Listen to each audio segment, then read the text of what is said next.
ሰላም ተማሪዎች እንደምን ቆይታችኋል? ዛሬም እንግዲህ በስድስተኛ ክፍል ሂሳብ ትምህርት ላይ ተገናኝተናል ማለት ነው። ይሄ ዋይት ቦርድ ላይ የምትመለከቱት ሐሳብ ከሂሳብ ትምህርት ከስድስተኛ ክፍል ሂሳብ ትምህርት ላይ የተወሰደ ሁለት ጽንሰ ሐሳቦችን ያነሳል ማለት ነው። የመጀመሪያው ጽንሰ ሐሳብ የሚተነተኑ ቁጥሮች፣ ሌላኛው ደግሞ የማይተነተኑ ወይም ደግሞ ብቸኛ ቁጥሮች ብለን የምንጠራቸው ሁለት ሐሳቦችን የነዚህ የሁለቱም ሐሳቦች ልዩነታቸውን በሚገባ እንመለከታለን ማለት ነው። እንግዲህ እንደዚህ ያለ ይዘት ያላቸውን ትምህርት የምትማሩ በየትኛውም በኢትዮጵያ ክልል ላይ ያላችሁ ተማሪዎች ካላችሁ ማለት ነው ይሄን ቪዲዮ እስከ መጨረሻው ድረስ ላይክ እንዲሁም ደግሞ ለቤተሰቡ ደግሞ አዲስ ከሆናችሁ ሰብስክራይብ በማድረግ እስከ መጨረሻው ላይ ከኛ ጋር እንደምትቆዩ ተስፋ አደርጋለሁ። እንግዲህ እዚህ ዋይት ቦርድ ላይ የምትመለከቱ ሁለቱም ሐሳቦች እዚህ ጋር ያለው ስለሚተነተኑ ቁጥሮችን የምናወራው፣ እዚህ ጋር ደግሞ ስለማይተነተኑ ወይም ደግሞ ብቸኛ ብለን ስለምንጠራቸው ቁጥሮች ምሳሌ በመጥቀስ እናወራለን ማለት ነው። እዚህ ከዚህ እንጀምራለን። እንግዲህ እዚህ ጋር ከአረፍተ ነገሩ ስንጀምር ብቸኛ ቁጥሮች ስንል ከአንድ የሚበልጥ ማንኛውንም ቁጥር ትወስዳላችሁ። ከአንድ የሚበልጥ ማንኛውም ቁጥር እንወስዳለን ማለት ነው። ይህን ከአንድ የሚበልጠው ማንኛውንም ቁጥር ከወሰዳችሁ በኋላ ተካፋይነቱ በአንድ እና በራሱ በቁጥሩ ብቻ ከሆነ ያንን ቅድም የያዛችሁት ቁጥር የማይተነተን ወይም ደግሞ ብቸኛ ቁጥር ብለን እንጠራዋለን ማለት ነው። እነዚህ ብቸኛ ብለን የምንጠራቸው ቁጥሮች በሙሉ በእንግሊዝኛ ፕራይም ነምበርስ ብለን እንጠራቸዋለን ማለት ነው። ስለዚህ እነዚህን ቁጥሮችን ለተማሪዎች ስታስረዱ ወይም ደግሞ ተማሪዎች በግላችሁ እያጠናችሁ ይህን ቪዲዮ እያያችሁ ከሆነ ስለ ብቸኛ ቁጥሮች በሚነሳበት ሰዓት ለራሳቸውና ለአንድ ቁጥር ብቻ መካፈል የሚችሉ ቁጥሮችን መጥቀስ ይጠበቅባቸዋል ማለት ነው። ለምሳሌ ለአንድና ለራሳቸው መካፈል ከሚችሉ ቁጥሮች ሁለት ቁጥር ትንሹ ብቸኛ ቁጥር ብለን እንጠራዋለን። ምክንያቱም ከዚህ ውጪ ሌላ ቁጥር አናገኝም፣ ማለትም ለአንድና ለራሱ ብቻ መካፈል የሚችል ማለት ነው። ሌላኛው ደግሞ ሶስት ቁጥርን ብትወስዱ ሶስት ቁጥር ልክ እንደዚሁ ለአንድ ቁጥርና ለራሱ መካፈል የሚችል ነው። ያ ማለት ምን ማለት ነው? ይሄን የምትመለከቱት ሶስት ቁጥር ማለት ለሌላ ቁጥር መካፈል አይችልም። መካፈል የሚችለው ለአንድ ቁጥርና ለራሱ ለሶስት ብቻ የሚካፈል ቁጥር ነው። እንግዲህ እንዲህ ያን ብዙ ቁጥሮችን መጥቀስ እንችላለን። 5 እነዚህን ቁጥሮች 7 13 እነዚህን ቁጥሮች እንግዲህ እኔ ከነገርኳችሁ እነዚህ ቁጥሮች የተቀሩትን እናንተ መጥቀስ ትችላላችሁ ማለት ነው። እጅግ በጣም ብዙና በርካታ ቁጥሮች ናቸው። እነዚህ በርካታና እጅግ ብዙ የሆኑ ቁጥሮች ቅድም በመግቢያ ላይ እንደነገርኳችሁ እነዚህን ቁጥሮች ለአንድ ቁጥርና ለራሳቸው ብቻ የሚካፈሉ ቁጥሮች ናቸው። በዚህ ያልቃል ማለት ነው። ሁለተኛው ደግሞ እዚህ እንደምትመለከቱት ተተንታኝ ቁጥር ነው። ከቃሉ እንደምንነሳ እዚህ ጋር እንደምታዩት ከቃሉ ስንነሳ የሚተነተኑ ቁጥሮች ናቸው። እነዚህ ተተንታኝ ቁጥሮች ብለን የምንጠራቸው እንግዲህ የሚተነተኑ ቁጥሮች ምን አይነት ቁጥሮች ናቸው የሚለውን ሐሳብ ወይም ደግሞ አገላለጹ ግልጽ ለማድረግ ስንሞክር ማለት ነው።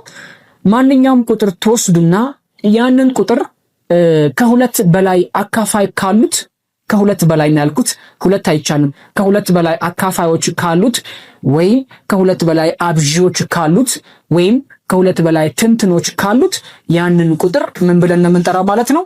ተተንታኝ ቁጥር ብለን እንጠራዋለን ማለት ነው። የሚተነተን እንዲሁም ከሁለት በላይ አካፋዮች ያሉት ማንኛውንም ቁጥር እንወስዳለን ማለት ነው።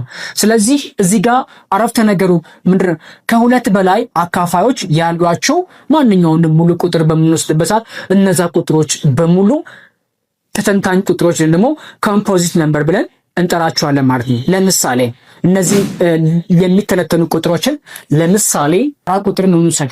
አራት ቁጥርን በምንወስድበት ሰዓት ይህን የምትመለከቱት አራት ቁጥር አካፋዮቹ ከሁለት በላይ ናቸው። ሊያካፍሉት የሚችሉት ናቸው። ለምሳሌ ይህን አራት ቁጥር ለስንት መካፈል ይችላል? ለአንድ ቁጥር መካፈል ይችላል። ስለዚህ አንድ አካፋይ አግኝተናል ማለት ነው። ስለዚህ አንድ አግኝተናል። ሁለተኛው ደግሞ አሁንም አራት ቁጥር ለስንት ማካፈል እንችላለን ማለት ነው? አራት ቁጥር ሲካፈል ለሁለት በምናደርግበት ሰዓት እዚህ ጋር ድርሻው መጻፍ አለብን። አራት ነው የሚሆነው። እዚህ ጋር ደግሞ ሁለት ይሆናል። እንግዲህ አራት እንደገና ለራሱ በምናካፍልበት ሰዓት አንድ ይሆናል። እንግዲህ እዚህ ጋር የምንመለከታቸው እነዚህን ቁጥሮች ማለትም አራት ሲካፈል ለአንድ ይችን አንድ ቁጥር፣ አራት ሲካፈል ለሁለት ሁለት ቁጥር፣ አራት ሲካፈል ለአራት እንደዚህ አንድ ሁለት አራት እነዚህ ሶስቱን ቁጥሮች በሙሉ የአራት ቁጥር አካፋዮች ወይም ደግሞ ትንትኖች ብለን እንጠራቸዋለን። ምክንያቱም እነዚህን ቁጥሮችን 4 ቁጥርን ያለ ቀሪ እንዲካፈል ከሚያደርጉ ቁጥሮች መካከል እነዚህ ናቸው። ያ ማለት በአጠቃላይ 3 ቁጥር ብቻ ናቸው ማለት ነው። ስለዚህ እዚህ ጋር ያለው አረፍተ ነገር ምን ያደርጋል ማለት ነው? ያስማማዋል ማለት ነው። ከሁለት በላይ አካፋዮች ያሏቸው ሙሉ ቁጥሮች በሙሉ ተተንታኝ ቁጥሮች ብለን እንጠራቸዋለን ማለት ነው። በዚህ ምሳሌ መሰረት በርካታ ምሳሌዎችን መጥቀስ እንችላለን። ከሁለት በላይ አካፋይ ያሏቸው ማለት ነው። ኦኬ ይሄንን ጠቅሰናል።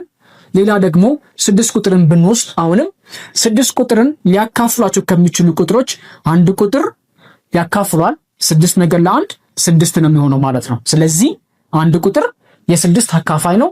አንድ ቁጥር የ6 ቁጥር አብዢ ነው። 6 ቁጥር ደግሞ አንድ ቁጥር የ6 ትንትን ነው ማለት ነው። ሌላኛው ደግሞ 6ን ሲካፈል ለ2 ብናደርገው 6 ቁጥርን ያለ ቀሪ እንዲካፈል ከሚያደርጓቸው ቁጥሮች መካከል እንግዲህ ድርሻው 3 ከሆነ ስለዚህ 2ም ለ6 አካፋይ ነው ማለት ነው። 6 ሲካፈል ለ3 ብናደርገው አሁን መልሱ 2 ነው። ያ ማለት እነዚህ 1 2 3 እንዲሁም 6 ሲካፈል ለ6 ውጤት 1 2 3 6 ወይም 1 2 3 6 እነዚህን ቁጥሮች በሙሉ ለ6 ቁጥር ምኖች ናቸው ማለት ነው? አካፋይ ናቸው ማለት ነው። እነዚህን ቁጥሮች በሙሉ ለ6 ቁጥር ምኖች ናቸው ማለት ነው? አብዢ ትንትን ናቸው። ስለዚህ ተማሪዎች ምናልባት እንደዚህ ያለ ይዘት በሚያጋጥማችሁ ሰዓት ግራ የሚያጋባችሁ ከሆነ ይሄን ቪዲዮ ሴቭ አድርጉት። እጅግ በጣም የሚጠቅማችሁ ቪዲዮ ነው ብዬ ተስፋ አደርጋለሁ። እንግዲህ ዛሬ የተመለከትነው በዚህ ክፍል ማለት ነው ከ6ኛ ክፍል ሂሳብ ትምህርት ላይ ማለት ነው ስለ ተተንታኝ ቁጥሮችና እንዲሁም ደግሞ ስለማይተነተኑ ስለ ብቸኛ ቁጥሮችን አውርተናል ማለት ነው። የትኛውንም አይነት ሐሳብና አስተያየት ካላችሁ እንዲሁም ደግሞ መጠየቅ የምትፈልጉት ነገር ካለ ኮሜንት ላይ መጠየቅ ትችላላችሁ። እንዲሁም ደግሞ ፕሮፋይል ላይ በሚገኘው ስልካችን በመደወል መጠየቅ ትችላላችሁ ማለት ነው። እንግዲህ ለዛሬ የነበረን ቆይታችን ይሄ ነው የሚመስለው። በቀጣይ ቪዲዮ እንደምንገናኝ ተስፋ አድርጋለሁ።